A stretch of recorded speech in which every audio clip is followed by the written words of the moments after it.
முடி வந்து நல்லா வளரணும், முடி வந்து கொட்டக்கூடாது, இளநரை வந்து வரக்கூடாது அப்படின்னா, இளநரை போக்குறதுக்கும் சரி, முடி கொட்டாம இருக்கிறதுக்கும் சரி, இந்த ஆயில் வந்து நம்ம யூஸ் பண்ணலாம். முக்கியமா டாண்ட்ரஃப் வந்து வராம இந்த ஆயில் வந்து தடுக்கும். இது என்ன ஆயில் எப்படி ப்ரிப்பேர் பண்ணுறதுன்னு பார்க்கலாம் வாங்க. இதுதாங்க வேம்பாலம் பட்டை. இது வந்து ஒரு செடியினுடைய வேருங்க. இது எல்லா நாட்டு மருந்து கடைகளிலும் அவைலபிளா இருக்கும்.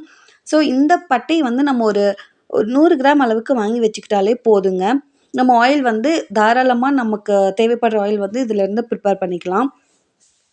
ஸோ இதுக்கு வந்து கோகோனட் ஆயில் தாங்க நம்ம யூஸ் பண்ண போறோம். நான் வந்து இது எப்படி யூஸ் பண்ணுறதுன்னு சொல்றேன் வாங்க.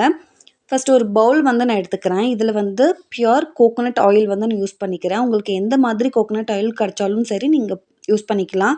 முக்கியமா வந்து செக் இல்லாட்டினா பியூர் கோகோனட் ஆயிலா இருந்தா நல்ல ரிசல்ட் குடுக்கும்.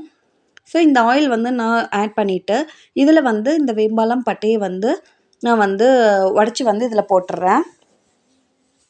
இது வந்து முடி உதிராம நல்லாவே ஸ்ட்ராங்கா வளர வைக்குங்க இந்த ஆயில். இந்த பட்டைய போட்டதுக்கப்புறமா நல்லா மிக்ஸ் பண்ணி விட்டுட்டு, நம்ம என்ன பண்ணணும்னா, வெயில்ல வைக்கணும். ஒரு 3 நாள் வரைக்குமே வெயில்ல நல்லா வச்சோம் அப்டின்னா, இதோட கலர் வந்து அவ்ளோ ரெட் கலரா மாறுங்க. இந்த மாதிரி நல்லா இத விட நல்லா திக்காவே ஆகுங்க. ரெட் கலரா மாறும். இந்த ஆயில நம்ம வந்து வீக்லி 3 டேஸ் நம்ம ஹேர்ல அப்ளை பண்ணி ஹேர் வாஷ் பண்ணிட்டு வரும்போது, நம்ம ஹேருக்கு வந்து நல்லாவே ஒரு ஸ்ட்ரெங்தன் குடுக்கக்கூடிய ஒரு ஆயிலா இந்த ஆயில் இருக்கும்.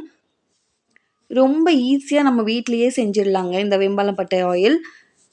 இந்த ஆயில் கூட விளக்கெண்ணெய் மிக்ஸ் பண்ணி நம்ம ஹேர்ல நல்லா மசாஜ் பண்ணி வாஷ் பண்ணலாம்.